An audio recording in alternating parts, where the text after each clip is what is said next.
The sky over Salvador was heavy that morning, as if it sensed that something in the spiritual world was about to be said. Imagine a child of only 13 years old, with tears in his eyes, not because of his own pain, but because of the pain of others. There, facing the alleys smelling of sea air and poverty, she already felt, without anyone needing to tell her, that her life did not belong to her. And here's the shock.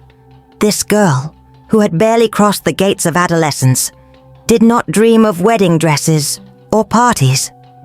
He dreamed of a convent, and of the poverty he intended to rescue from the streets with his own hands. And what will be revealed at the end of this story about how she faced death, miracles, and slept in a chair for 30 years to save a life may transform the way you understand God's love. If your soul has already felt a shiver in just these first few seconds, sign up now. This channel exists to remind us that there are still stories that burn brighter than fire because they are made of living faith. This is the story of the first saint born in Brazil. The woman who took a convent's chicken coop and transformed it into Bahia's largest philanthropic hospital. The woman who made miracles happen after her death. The world called her the good angel of Bahia, but heaven knows her as Saint Dulce of the poor. Salvador, 1914. The heat of Bahia mixed the scent of the sea with the salty smell of sweat from a hard life. In the narrow streets, vendors shouted, children ran barefoot, and poverty walked hand in hand with faith. It was in this scenario that he was born, Maria Rita de Sousa Brito Lopez Pontes, daughter of Dulce Maria and Dr. Augusto Lopez Pontes, a modest but respected family who taught their children to value prayer as much as bread. Maria Rita grew up listening to stories of saints told by her mother, and from an early age she learned to talk to God as one would talk to a close friend. When she prayed to Saint Anthony, she didn't ask for toys or dresses. She asked for signs, directions, answers to what her heart couldn't yet understand. At the age of 13, accompanied by an aunt, she visited the poorest areas of the city for the first time. And there, seeing the exposed wounds, the smell of infection, the hands begging for help, something ignited inside her, a flame that future pain could extinguish. Determined to pursue religious life, she tried to enter the convent of Santa Clara do Desterro. But she was rejected because she was too young. That closed door could have been the end of the dream. But for those called by God, closed doors are just invitations to find other entrances.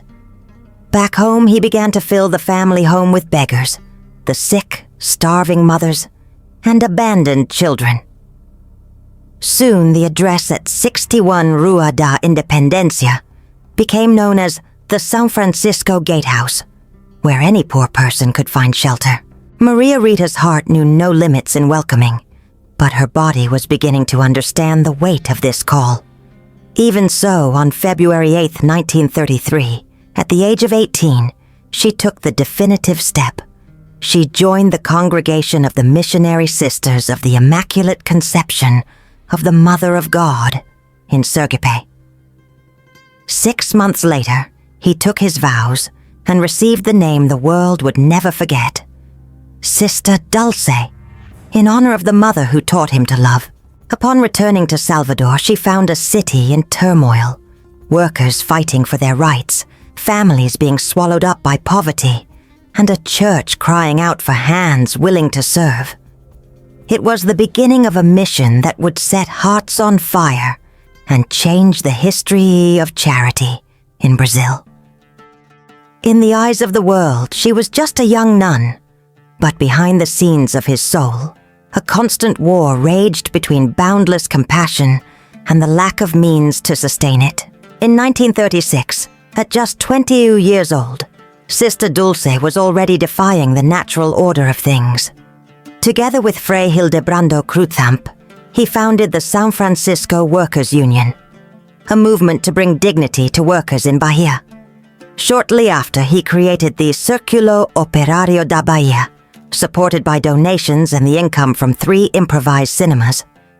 While many wondered what a nun was doing building movie theaters, she knew.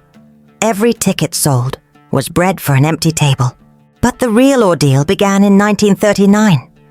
When she picked up patients from the streets, she realized there was no place to put them. First, he tried Mouse Island, occupying 5 abandoned houses. She was expelled. Afterwards, he wandered with his patients through various improvised locations, each eviction being a blow to his body and soul.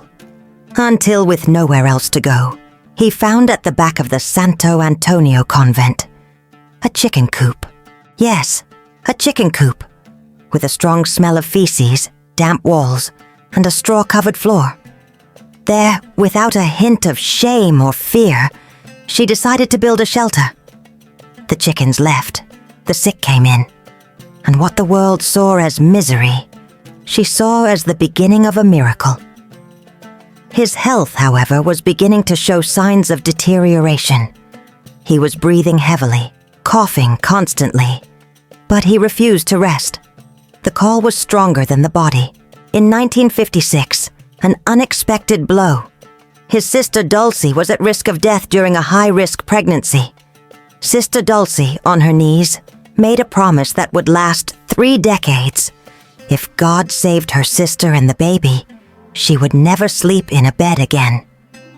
The child was born healthy, and for 30 years, the nun slept sitting on a wooden chair, offering her discomfort as a silent prayer. Many considered her reckless, others crazy, but the poor of Bahia knew. She was the last resort before abandonment, the last light before night, and the chicken coop would gradually become the Santo Antonio Hospital, the beating heart of the Saint Dulce social works, which today serves thousands of people every day. The year was 1980. Pope John Paul II was visiting Brazil for the first time, and Salvador stopped to see him. In the middle of the crowd, the small figure of a frail nun, breathing heavily, was called to the altar. The Pope took a rosary from his pocket, looked into his eyes and said, "Go on, Sister Dulce, go on." At that moment, it was as if Christ himself confirmed, "The work is not yours, it is mine." But the signs wouldn't stop there.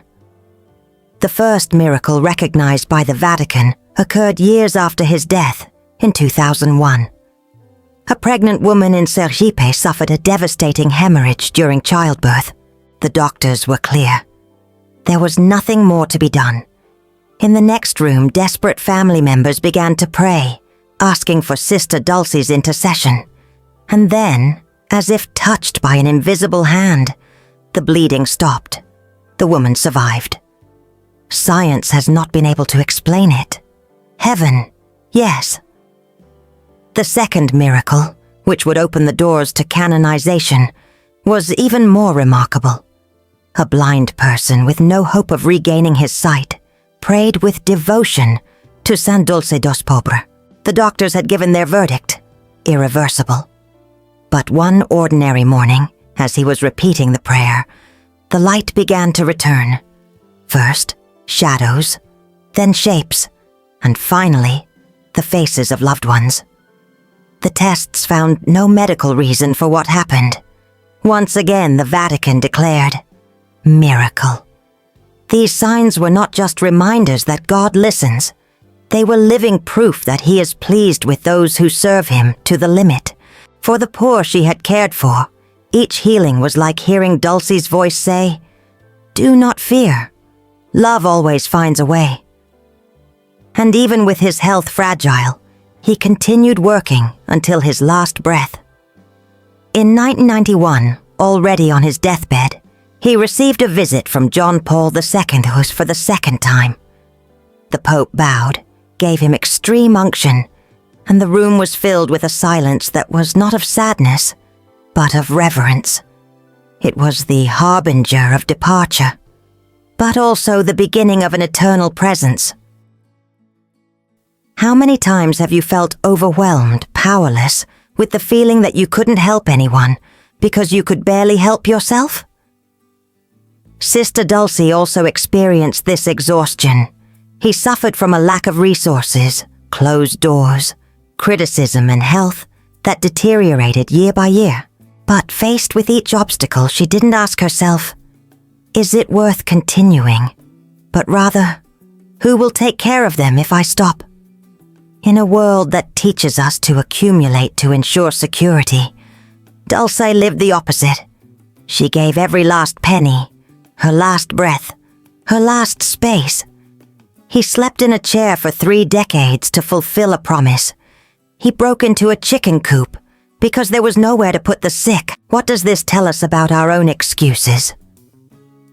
Today, loneliness, anxiety, and fear of the future are the illnesses that most consume the soul.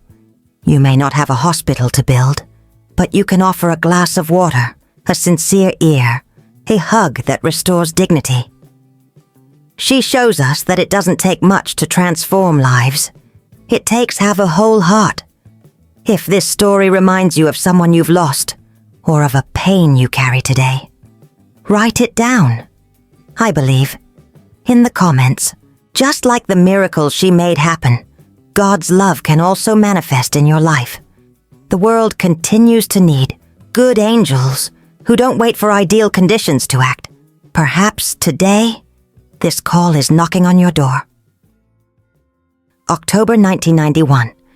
The simple convent room was filled with a heavy silence, broken only by the shallow sound of Sister Dulce's breathing.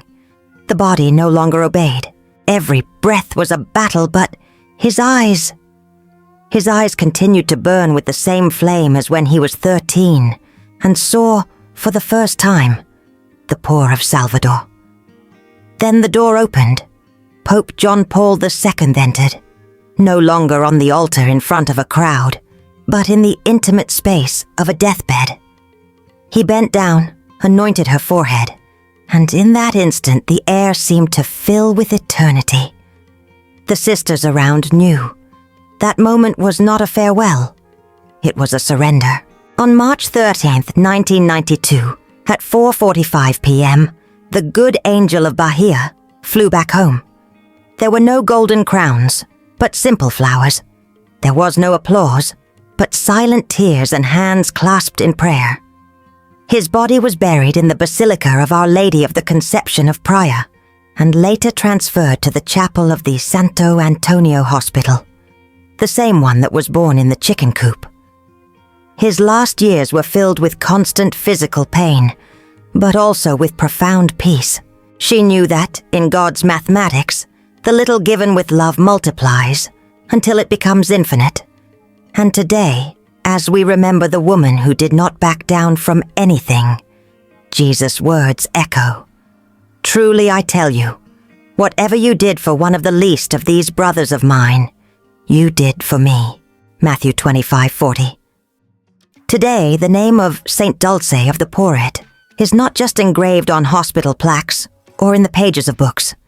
It is alive in the heart of every person who has been touched by his hands, by his words, or by the miracles that still happen through his intercession. The social works she founded continue to serve thousands every day, like a river of compassion that does not dry up, even after the source has departed to heaven. Maybe you're hearing this story and thinking, "But I'm not a saint. I can't do what she did." And this is where her life breaks this lie. Sister Dulce didn't start out with much. He had no money, no perfect health, no position of power. But there was something the world could not manufacture. A heart that said yes to every request from God. And that, my brother, my sister, we can all have.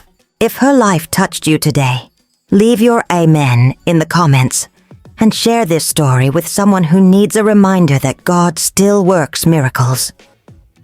Sign up to learn about other stories of faith that the world has forgotten, but that heaven will never erase. The good Angel of Bahia reminds us, faith is not to be kept, it is to be given.